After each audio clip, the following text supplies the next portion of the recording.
We just toured Castle Neuschwanstein, and now we're heading back down towards the bus to make our way back to Munich.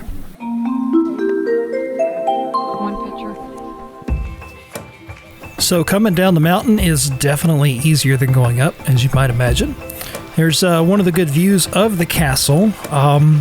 We did not go over to the bridge. That's where you get those really historic, scenic pictures of the castle, because we didn't really have enough time for that, and we just walked right up there. So the best views we had were either like right there at that spot there, at the waiting area that you saw in one of the previous videos in the vlog, or coming up. You know, there were a couple of places here and there where you could get some good shots of the castle, but you didn't get those really good ones like you'd see in a postcard or something unless you go all the way over to the bridge, which is way on the other side of the castle. So, you know, it was cool to actually tour through the castle. So we took some pictures, the best we could.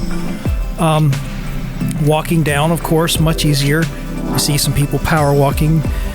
You see people coming up the mountain on bicycles, and like, that's just got to be ridiculously hard, because that's a pretty decent trek all the way up from the bottom, and on a bicycle. I mean, I guess if I couldn't do it. But here we are down towards the bottom.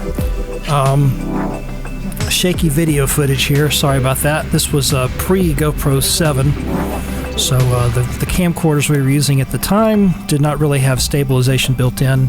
And naturally, when you're walking and holding a camera, you're going to get that cadence of your movement, shaking the camera. So we're trying to fix that for future trips, future videos. So this is the little village down here. I think it's called Hohenschwangau. I'm not exactly sure if that's correct. You see that castle-looking thing there in the background? That was actually another little smaller castle that we could have visited. But the problem we had here was we were very short on time. And it was actually a little bit of a complaint that we had about the way that they structured this excursion, because we're coming all the way out of Munich and we got to go back, so you lose a couple of hours just in the transportation to and from, and you're on such a tight schedule when you get here. They tell you got to be up at the top of the mountain in the viewing area or in the waiting area, so your tour starts at a certain time. You do the tour, obviously, but then when you come out of the tour, they're like, okay, you've got to be back at the bus at this time here. And it just doesn't leave much time to do shopping, to go see that other castle, to just visit any of this little village down here at the base of the castle, down to this Hohenschwangau or whatever they call it. So that was kind of one very small complaint we had about this excursion, is just it wasn't actually long enough. They could have tacked another 2 hours onto the end of this, or made the whole thing a couple of hours longer, and we'd have been very happy, because we had a similar issue over at the other castle, because before we went to this one, we went to Linderhof Palace. That was the first stop on the tour, and we sort of had a little bit of the same problem over there. There wasn't as much to see there as there is here, but it was still kind of the same issue of you were on such a tight schedule. It's like, okay, get off the bus, go visit the castle, get back on the bus. Come over to here, get off the bus, you've got a few minutes to eat, go visit the castle, tour the castle, get back on the bus, and there you go. So, anyway, here we are. The rest of the video is pretty much going to be the beautiful Germany countryside, and this is going to wrap up our second day in Munich, I think. And then the next day in Munich, which will be the next part of the vlog series, is where we take the train over to Salzburg, Austria. So you'll definitely want to stay tuned for that. That's coming up in the subsequent videos in the vlog after this one.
festival.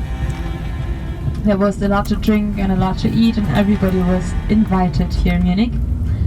And of course the people of Munich liked it so much that they wanted to have this party every year. And King Ludwig said, well, yeah, we can do this every year. I mean, I can offer you free drinks, but you have to bring your own food. So this tradition goes on for beer gardens nowadays. And also, of course, this was a huge success. I mean, we all know that the Oktoberfest is not for free anymore. Not really, no. But it is kind of popular. You might have heard of it. Last year there were 6.2 million visitors. They drank over 7 million liters of beer. They ate 127 ox and 59 cows. So yeah, they were pretty hungry and thirsty, and they spent a kind of long time here in Munich, and it is crazy around here these days. So maybe you come back for the Oktoberfest this year, next year, or maybe when you come back for the Passion Place in Hohenschwangau in 2020, you might visit us here during the Oktoberfest as well. But for now, I hope you enjoy the stay here in Munich. I hope you enjoy it tonight, and I hope you enjoyed the tour today. Nesha and I, we had a blast, we had a good day, so thank you for that.